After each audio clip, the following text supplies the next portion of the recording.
Welcome back guys. Zero to hero with Parveen official YouTube channel के साथ आज की सेशन में हम लोग नाउन पढ़ने वाले हैं। नाउन यानी संज्ञा। नाउन कहने का मतलब होता है कि पृथ्वी पर यानी दुनिया में जितने भी नाम हैं सबके सब क्या है, नाउन्स है। किसी न किसी व्यक्ति का, वस्तु का, जानवर का, स्थान का, सबका कुछ न कुछ नाम जरूर होता है। उसी नाम को हम लोग क्या कहते हैं, नाउन कहते हैं। नाउन का हिंदी हो गया आपको संज्ञा। हम लोग इसका इंग्लिश डेफिनेशन पहले देखते हैं, उसके बाद हिंदी परिभाषा देखेंगे। ओके। नाउन, और noun is a naming word. जितने नेमिंग शब्द हैं सब क्या है, नाउन है। अनदर डेफिनेशन हम लोग देखना चाहे, a noun is the name of person, किसी व्यक्ति के नाम के, एनिमल किसी जानवर के नाम के, प्लेस यानी स्थान के नाम पे, थिंग यानी वस्तु के नाम को। कह रहे हैं कि दुनिया में अनेक व्यक्ति, जानवर, स्थान और वस्तुएं हैं, सबके कुछ ना कुछ नाम है। उनके नामों को ही हम लोग क्या कहते हैं, नाउन कहते हैं। सिंपल भाषा में समझा जाए तो। ओके। एग्जाम्पल्स के तौर पे हम लोग देख सकते हैं, राम, सीता, प्रवीण, विकी, ये सब नाम है कि नहीं, बिल्कुल नाम है। Boy, girl, man, child, Patna, India, Delhi, village, state, ये सारे के सारे क्या हैं, नाम है। Town, cow, art, camel, line, rice, Apple, book, bench, sky, wine, etcetera. Okay, ये सब के सब क्या है, नाउन्स है, मतलब संज्ञाएं हैं। हम लोग अब देखेंगे कि नाउन्स का जो प्रकार होते हैं उस पे हम लोग देखेंगे। ओके, कि नाउन के कितने भेद होते हैं। ओके। नाउन के भेद 5 प्रकार के होता है। एक है काइंड्स ऑफ द नाउन, संज्ञा के भेद। There are 5 types of noun. क्या है, there are 5 types of the noun. Nouns के कितने भेद है, 5 भेद है। ओके। पहला क्या है, प्रोपर नाउन यानी व्यक्तिवाचक संज्ञा। दूसरा क्या है, कॉमन नाउन, जातिवाचक संज्ञा। थर्ड है कलेक्टिव नाउन, समूहवाचक संज्ञा। फोर्थ है मटेरियल नाउन, द्रव्यवाचक संज्ञा। फिफ्थ है ऑब्जेक्ट नाउन, भाववाचक संज्ञा। अगर आप लोग हिंदी में पढ़े होइएगा तो इसमें कुछ खास डिफरेंस आपको मिलेगा नहीं। हिंदी का ही उसका इंग्लिश अनुवाद किए गए, यहाँ पे अनुवाद का कुछ खास मिलेगा नहीं आपको। ओके। बस आप लोग को वहाँ पे हिंदी में पढ़े होइएगा, बस उसका यहाँ पे स्पेलिंग मतलब मीनिंग यहाँ पे आप लोग हिंदी में मिल जाएगा। ओके। तो हम लोग पहला देखते हैं, प्रोपर नाउन।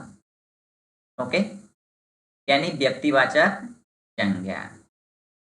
व्यक्तिवाचक कहने से ही बोध हो रहा है व्यक्ति, किसी खास व्यक्ति, वस्तु, स्थान या जानवर के नाम को ही हम लोग क्या कहेंगे, व्यक्तिवाचक संज्ञा कहेंगे, यानी प्रोपर नाउन कहेंगे। खास कहने का मतलब किसी एक ही प्रकार का बोध होगा। ओके, एक ही व्यक्ति का। A proper noun is the name of a particular person, animal, place और थिंग। किसी पार्टिकुलर, किसी एक ना एक ही का बोध होगा, एक से ज्यादा का बोध नहीं होगा, वही होगा व्यक्तिवाचक संज्ञा। किसी व्यक्ति, जानवर, स्थान या वस्तु के खास नाम को ही प्रोपर नाउन कहते हैं।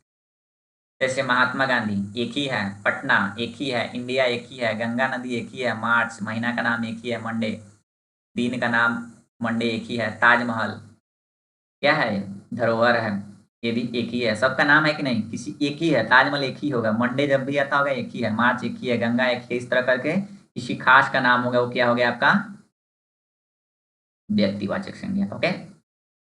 नेक्स्ट है आपका common noun.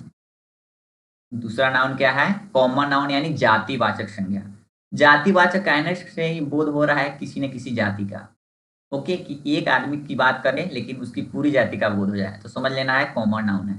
A common noun is the name, a common noun is a name given in a common to every person. क्या कह रहा है कि कॉमन होगा प्रत्येक व्यक्ति और वस्तु के, ऑफ द सेम क्लास और काइंड, एक ही जाति का, ठीक है, एक ही श्रेणी का। ओके।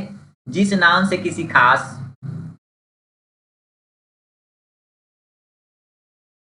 जिस नाउन से किसी खास व्यक्ति, जानवर, स्थान या वस्तु का बोध न होकर पूरी जाति या श्रेणी का बोध होता है, वही क्या होता है, कॉमन नाउन यानी जातिवाचक संज्ञा। जैसे बॉय मतलब लड़का, एक लड़का कहने से पूरे लड़का जाति का बोध हो रहा है। गर्ल यानी लड़की, उसी तरह एक लड़की कहने से पूरी लड़की जाति का बोध। Man, woman, cow, dog, cat, pen, book, ball, table, school इत्यादि। ओके। इस सब का आप लोग सोचिएगा, आपको पता चलेगा। डॉग, कुत्ता कहने से पूरे कुत्ते जाति का बोध हो रहा है। एक कुत्ता कह दीजिएगा तो सारा कुत्ता का बोध हो गया कि नहीं। इसी तरह ये आपका कॉमन नाउन हो गया। थर्ड है कलेक्टिव नाउन यानी समूहवाचक संज्ञा। A collective noun is the name of a number of persons और things taken together and spoken of as one whole. कहने का मतलब जिस नाउन से एक ही तरह की व्यक्तियों या वस्तुओं के समूह का बोध हो या झुंड का बोध हो। जहाँ पे समूह का बोध होगा, झुंड का बोध होगा, समझ जाइएगा कलेक्टिव नाउन है। जैसे क्लास यानी वर्ग, क्लास में क्या होता है, बहुत सारे बच्चे बैठे होते हैं, तो वहाँ पे समूह का बोध हुआ कि नहीं।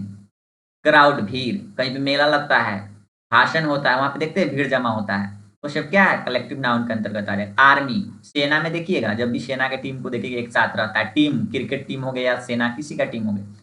परिवार, परिवार में एक से ज्यादा लोग होते हैं, बहुत ज्यादा लोग होते हैं, ग्रुप में लोग होते हैं। कमिटी, बंच, मोब, फ्लॉक मतलब गुच्छा, इस तरह करके क्या हो गया आपका, सारे के सारे कलेक्टिव नाउन के अंतर्गत आ गए। ओके। फोर्थ है आपका मटेरियल नाउन। ओके, मतलब द्रव्यवाचक संज्ञा। द्रव्यवाचक कहने का मतलब होता है जब भी नाप तौल की बात आ जाए, आप लोग को समझ लेना है कौन सी नाउन है, मटेरियल नाउन। अब material noun is the name of a material substance which measured और वेट बट नॉट काउंट। कह रहा है कि ऐसे पदार्थ को हम लोग कहते हैं जिसका मापा या तौला जाता है, परंतु परंतु क्या है, हम लोग गिन नहीं सकते हैं। बट नॉट काउंटेड, जिसकी गिनती नहीं होती है, वही होता है मटेरियल नाउन। हिंदी डेफिनेशन होगा, जिस नाउन से किसी द्रव्य या पदार्थ का बोध होता है, जिसे मापा या तौला जाता है किंतु गिना नहीं जाता। ये चीज आपको याद रखना है मटेरियल नाउन के कंसेप्ट में। गिना नहीं जाना चाहिए, केवल नापने और तौलने वाली ही वस्तु होनी चाहिए। जैसे वाटर, पानी को हम लोग क्या करते हैं, मापते हैं लीटर से। वेट, गेहूं वजन करते हैं हम लोग, वेट करते हैं। लकड़ी, मिल्क, फ्लावर, गोल्ड, घी, butter, rice, paper, sand, paddy, paddy यानी धान, सैंड बालू, ठीक है, फ्लावर, आटा। इस तरह करके क्या है, सारे के सारे मटेरियल्स नाउन्स एग्जांपल्स है। ओके। नेक्स्ट है हम एंड लास्ट है नाउन्स के टाइप्स में 5 नंबर्स। Obstruct noun. ऑब्स्ट्रैक्ट का मतलब होता है भाववाचक संज्ञा। जहां भी फीलिंग की बात आएगी, भाव की, मतलब ये चीज होता है जिसको हम लोग टच वच नहीं कर सकते, केवल हम लोग कहते हैं कि ये चीज है, ठीक है, वैसी बात जहां आ जाए नाउन के अंतर्गत, आपको समझ जाना है कि ऑब्स्ट्रैक्ट नाउन की बात हुई। हम लोग डेफिनेशन के थ्रू चलते हैं। An abstract noun is the name of something, मतलब कुछ है, कुछ का नाम है, that we can only think of और फील, हम लोग केवल सोच सकते हैं, फील कर सकते हैं, बट कैन नॉट सी और टच, लेकिन हम लोग देख नहीं सकते हैं और नहीं छू सकते हैं, ठीक है। जिस नाउन को देखा या छुआ नहीं जा सकता, सिर्फ अनुभव किया जा सकता है, वही क्या है आपका भाववाचक संज्ञा, ऑब्स्ट्रैक्ट नाउन। जैसे ट्रुथ, सच्चाई, सच्चाई के बारे में हम लोग जानते हैं कि हाँ भाई ये झूठ है, सच है, लेकिन हम लोग उसको देख नहीं सकते हैं, छू नहीं सकते हैं। डेथ यानी मृत्यु, हम लोग इसको भी नहीं देख सकते हैं।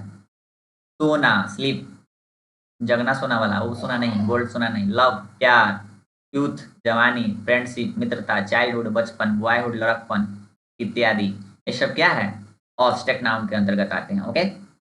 ये तो हम लोगों ने मेन जो नाउन था वो सारे देख लिए, लेकिन मॉडर्न क्लासिफिकेशन के आधार पे भी नाउन के 3 भेद होते हैं, तो हम लोग उसको देखेंगे। मॉडर्न क्लासिफिकेशन ऑफ नाउन, मतलब आधुनिक ग्रामर के आधार पे, मॉडर्न ग्रामर के अनुसार नाउन के 3 भेद होता है। There are 3 types of the noun according to modern English grammar. Modern यानी आधुनिक इंग्लिश ग्रामर यानी अंग्रेजी ग्रामर के अंतर्गत, ठीक है, 3 होते हैं, मतलब वो पांचों को यहाँ पे 3 में ही समेट दिया गया है, ठीक है। जो हम लोग 5 अभी का अभी कवर किए हैं, proper noun, common noun, collective noun, material noun and obstruct noun, वो पांचों को ये 3 के अंदर ही कवर कर दिया गया है। प्रॉपर नाउन के अंतर्गत, काउंटेबल नाउन के अंतर्गत और अनकाउंटेबल नाउन के अंतर्गत। प्रॉपर नाउन तो हम लोग ऑलरेडी पढ़े हैं, तो इसको देखने की जरूरत नहीं होगी, क्योंकि प्रॉपर नाउन का अध्ययन कर चुके हैं। फिर से मैं रिपीट कर देता हूँ, यह पार्टिकुलर पर्सन, प्लेस, थिंग और एनिमल का नेम को ही हम लोग प्रॉपर नाउन कहते हैं, किसी खास व्यक्ति, वस्तु, स्थान एवं जानवर के नाम को, जैसे राम, मोहन, सोहन, महात्मा गांधी, दिल्ली, पटना, कोलकाता, मुंबई, मंडे, संडे, मार्च, जनवरी, फरवरी, एक्सेट्रा। ओके। तो ये तो व्यक्तिवाचक उसमें भी था, इसमें भी था, तो दोनों में कॉमन हो गया। ओके। लेकिन काउंटेबल और अनकाउंटेबल ये दोनों डिफरेंट चीज है। तो हम लोगों ने ध्यान दिया होगा, यहाँ के ऊपर की डिफिनेशन में है, मैं आपको बता दूं मटेरियल नाउन में, कि हम लोग गिना नहीं जाता, हम केवल नापने तौलने की बात हो, वो मटेरियल नाउन के अंतर्गत आता है। तो उसी चीज को यहाँ देखिए, काउंटेबल नाउन मतलब गणनीय संख्या। The noun which can be counted, ऐसी संख्या है जिसको हम लोग गिन सकते हैं, वही क्या होता है काउंटेबल नाउन। जिस नाउन की गिनती की जा सकती है, जैसे काउ, डैग, dog, man, boy, apple, table, box, tree, village, road, class, etcetera. Okay, जैसे देखिए काउ यानी गाय, जिसको हम लोग कॉमन नाउन के अंतर्गत पढ़े हैं कि एक ही प्रकार की जाति का बोध होगा। ठीक है, गाय कहने से पूरी गाय जाति का बोध, डॉग कहने से पूरी डॉग का बोध, मैन कहने से पूरी मैन का बोध, बॉय कहने से पूरा बॉय का बोध। ठीक है, लेकिन हम लोग ये सारी चीजों को काउंट कर सकते हैं, इसलिए हम लोग इसको काउंटेबल नाउन के अंतर्गत रख दिया। ठीक है, जो कॉमन नाउन के अंतर्गत हम लोग पढ़े हैं। ठीक है, ये सारी चीजों को कहाँ रख दिया गया, आपको काउंटेबल नाउन के अंतर्गत रख दिया गया कि जो गणनीय संख्या है, जिसकी गिनती कर सकते हैं हम लोग। अनकाउंटेबल नाउन, जिस नाउन की हम लोग गिनती नहीं कर सकते हैं, मतलब अगणनीय है। The noun which can not be counted is called the uncountable noun, मतलब जिसकी हम लोग गणना नहीं कर सकते हैं, नहीं गण सकते हैं, नहीं गिनती कर सकते हैं, वही हो गया अगणनीय संख्या, अनकाउंटेबल नाउन। जिसके अंतर्गत हम लोग मटेरियल नाउन में पढ़े हैं, ध्यान होगा कि हम लोग केवल मापेंगे तोलेंगे। वाटर यानी पानी, तेल, दूध, शहद, सोना, चांदी, प्यार, म्यूजिक, ऑनेस्टी, चाइल्डहुड, गुडनेस। हम लोग ऑब्स्ट्रैक्ट नाउन पढ़े, भाववाचक संज्ञा, जहाँ पे हम लोग केवल फील करते थे। तो यहाँ पे हम लोग लव को हम लोग गिन नहीं सकते हैं ना, म्यूजिक को गिन नहीं सकते हैं, संगीत को, ईमानदारी को गिन नहीं सकते हैं, बचपन को गिन नहीं सकते हैं हम लोग। ठीक है, इस तरह करके कॉमन नाउन आ गया है आपको काउंटेबल नाउन के अंतर्गत। ठीक है, और अनकाउंटेबल नाउन के अंतर्गत आपको आ गया है ऑब्स्ट्रैक्ट नाउन और मटेरियल नाउन। तो दो नाउन यहाँ कवर हो गए, दो नाउन यहाँ कवर हो गए काउंटेबल नाउन में, एक नाउन तो है। कुल मिलाकर 5 नाउन ऊपर पढ़े, उसको यहाँ पे मॉडर्न इंग्लिश ग्रामर के अकॉर्डिंग 3 में ही कवर कर दिए हैं। ओके, आशा करते हैं कि आप लोगों को यह वीडियो काफ़ी हेल्पफुल लगा होगा। अगर आप लोग को यह वीडियो ज़्यादा हेल्पफुल लगा हो तो आप लोग शेयर कीजिए, ताकि ज़्यादा से ज़्यादा बच्चों के पास पहुँचे, जो इजी लैंग्वेज में और अपनी भाषा में क्या कर सके, पढ़ सके। ओके।